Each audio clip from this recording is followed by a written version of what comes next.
So K-Rock Mid-Atlantic Rock Reviews here with Patrick from Emphatic. Patrick, so glad you could spend a few minutes with us. This is night number 2 for us seeing Emphatic. I don't know how many nights it must be for you guys on the road. It's I don't know. It's only like the first week and a half. It's but yeah, it just all kind of melts together. It's fun. So last night, first thing I want to ask you, was it the hottest show you've ever played? When I say hot for folks out there, I don't mean like hot as in cool. I mean it was hot. I don't know. I honestly have to say it was the hottest show we played. I wore a long sleeve shirt, with a tie, and that was absolutely ridiculous. Absolutely ridiculous. I mean, we wrung it out afterwards. It was a wet towel. It was sick. But I mean, it was a great crowd. It was out on the beach. It was really cool, That tie stayed on for about a minute, I think. It was the first song, and then it was gone, yeah. And then the other weird thing that happened last night, did you have any cool storm stories? I mean, this show ended, and next thing you know, it's like 80-mile-an-hour wind chill. Yeah, it's like the sky just opened up, and like the storm came out of nowhere. Luckily, we just ran across the street to avoid it real quick. There was a hotel over there. We just stood under some canopies out there, and just waited it out. And there's debris flying everywhere. It was sick. No, but yeah, then we had to drive an hour back to the hotel. So it was a late night for us. Now, this has been an awesome year for Emphatic. I mean, you guys have just like gone nuts here. Was there like one pivotal event that started Damage going?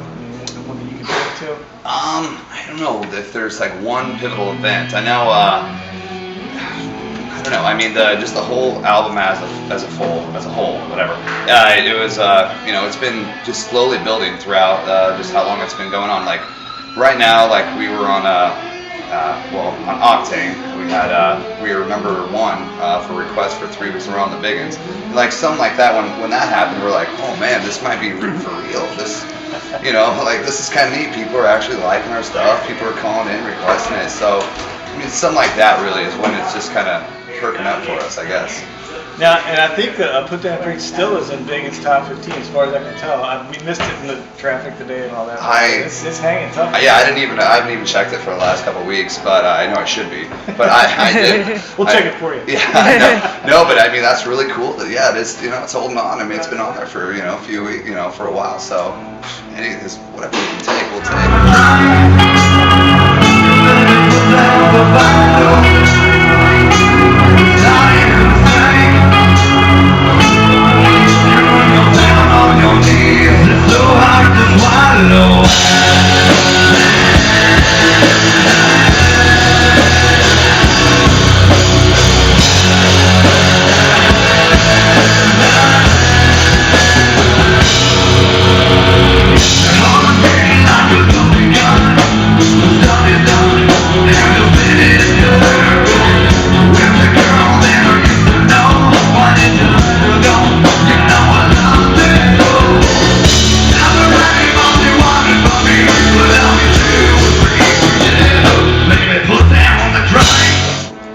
Seen these guys before. They're a very heavy band, basically, but at the same time, what's kind of cool about them, and Put Down the Drink sort of a mellower song, and there's 3 songs on the album that are a little on the, I don't want to call them on the softer side, but they're a little mellower, and they're actually 3 really strong songs in my opinion. I think you might be talking about A Place to Fall, Tonight, and Put Don't Down Forget the Drink. About Me. Don't Forget About Me. Yeah. Those are all pretty. We feel they were a little bit mellower, but the song songs stand on their own 2 legs, and I think people can really connect with them. So, call us weak for whatever. Don't call us anything, man. We have some softer ones, we have some heavier ones, so we're just legit. It's kind of cool though. It makes for a nice break because when these guys come out, if you haven't seen them before, the energy is like nuts. I mean, there's hair flying, there's guitars flipping, and everything else. And then Put Down the Drink comes on, but the audience is still right there with them because it's such a strong tune. Yeah, thank you. Yeah. Honestly, I agree with that. I think it's got a lot of the song itself has a lot of backbone. And people are okay with just chilling out and singing along and actually listening to a song that makes sense to a lot of people. Yeah. Now, we were at Rock on the Range, saw you there. Talk a little bit about that. Was it your first time at Rock on the Range? That was our first time at Rock on the Range. That's like, Mecca kind of, whatever. That's like the place to be, for rock and roll bands, metal bands, everything. And it was by far one of the coolest places, we've been. We got to walk around, we got Cypress Hill on one stage, you got Hailstorm on the other stage, you got Theory of the Dead Men up there. It's just like, you just find so much stuff going on. And then also to get that exposure was just wonderful, you know, because there was a lot of people that like, we've never heard of you before, but we want your CD, and you know, we're gonna come and see you all the time. So Rock on the Range was awesome. That's a theme for you guys, because I'll tell you, last night we heard that exact thing. At least I can tell you 4 people by us ran over and bought Damage right after you guys got off the stage. So do you find that, like, are you picking up an equal number of fans at the smaller venues at the same time as a festival? Yeah, I think so, and maybe even a little bit more, you know, because on a little bit more intimate, you know, like areas like small, not festivals, and it seems like it's a lot easier to connect with people, and I don't know, it's not so chaotic, and there's not like 70 million bands that they're all checking out, you know, there's only like a few of you, and they come, and like we were just saying, like last night, there's a lot of people that come up to me, like, I asked them, like, have you ever heard of us before? And they say no, and I'm like, that's even cooler. You're coming out buying a CD, like, you don't know who we are, and like, just by watching us, I'm like, that means so much to us. Thank you.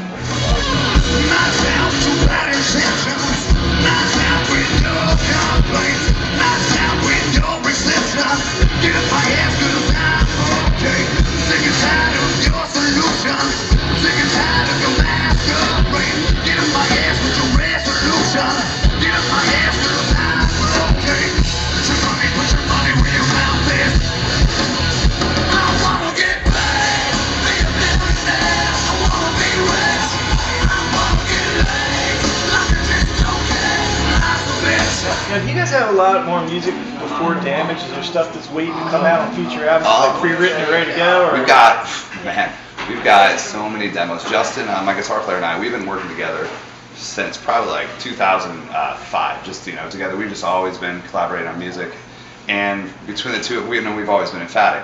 So there's probably, like, in the cellar, at least 150 songs that have been demoed and recorded. I mean, there's a lot. I mean, some of them might be crap, you know, but they're all good ideas that, you know, helped, you know, build, you know, songs later. But yeah, I mean, there's a whole lot of songs in there. So you guys can go for 20 more years. I know. Yeah, I know. No, I can't wait to release them too. But at the same time, we're still writing more and more. So you never know what's going to happen. Now, you and Justin together since 2000. How did you all come together? Well, I mean, we were from Omaha, Nebraska, and just random, you know, there was a band that was looking for a singer, and I knew the bass player at the time barely, just, you know, knew in passing, and, you know, just through knowing people, I went there and tried out, auditioned. It was kind of like an American Idol thing. It was weird. They had like 3 or 4 singers there. Everybody bring your own lyrics, and everybody sing your songs in front of everybody's friends. So we're like, oh, and this is the first band I'd ever been in, or first time I'd ever auditioned for a band too. Wow. So I was like, man, this is scary.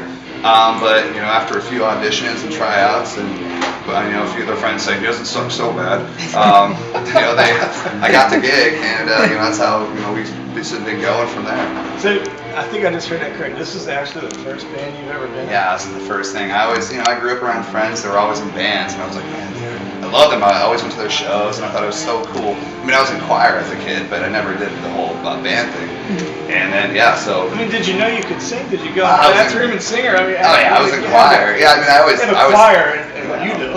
Well, you know, a little baritone. No, I always thought I could sing, and, you know, I assumed I could sing, but I never had done like the whole front man thing. So, but over the, you know, at first it was a little tougher, a little scary to get up there in front of like 7 people. Like, I was like terrified of 7 people at that point. But I mean, over time it built up, and I think I've become the performer that I am today, just from, you know, just doing it for the last, you know, 6 years with, you know, me and Justin, or however many years it's been. But yeah. Well, you're a great front man, and I tell you, the cool thing about one of the cool things about Emphatic is you guys almost have like 4 front men, because there's so much action going on up there on stage. And last night, I can't even remember who we talked to. One of the guys before the set was saying, "Man, it's a little cramped for us up here." Yeah. It wasn't really that small a stage, but for you guys. Come on, come on, come on, baby, come on, baby. I don't care about a thing as long as I get to you.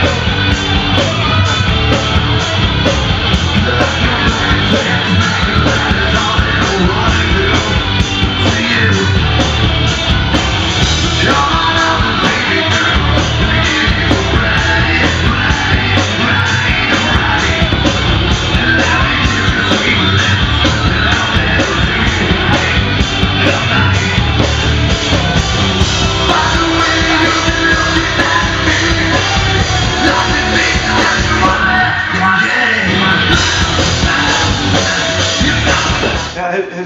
ever like nailed you with the guitar doing a flip?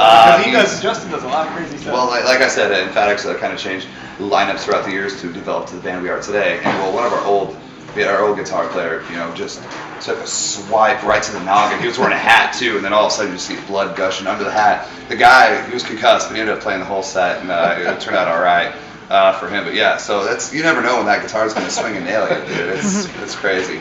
But yeah, like I was saying, also there is like 4 front men up there, and it's cool because we're always like, I kind of feel like I'm competing with my brothers up there. It's like, I'm just feeding off their energy. I'm like, you're not going to outdo me. And he's like, you're not going to outdo me. We're going to put on the best kick-ass show we can, And so it's good to feed off everybody. And this guy is one hard guy to photograph, let me tell you, because, they flail around, and, you just can't catch them sitting still for more than a couple seconds. So what's new on our, what's the next big thing Emphatic has coming up now? Of course, this was huge. This tour here, because is pretty good. Three great bands. Right now, Right now, we're just finishing out the Hailstorm run. Like the 22nd of July is our last one, and then it's kind of tentative. We don't know if we're going to jump on another larger tour with another band, which would be cool, or if we're going to try to do our own headlining tour at this point. So we got to get our stuff together. Yeah, I know. Chant for it. I know. Yeah, that way we can play a little bit longer too, and get the whole album out for everybody. But we don't know yet. It's it could be one or the other. But either way, as long as we're out there, and performing in front of the fans that we love. That's all we could ask for. Well, listen, we want to thank you for taking the time to talk to Mid-Atlantic Rock Reviews. You've got to see Emphatic live. We've seen them 2 nights in a row, but it's every chance we get. Go out and see these guys out there. An awesome band to go see, and Get Damaged too. It's my lawn cutting music now, because I listen to it the whole time cutting grass. It's awesome. It's great lawn cutting music. So, thanks so much for joining us. No problem. Thank you so much. K-Rock with Patrick from Emphatic.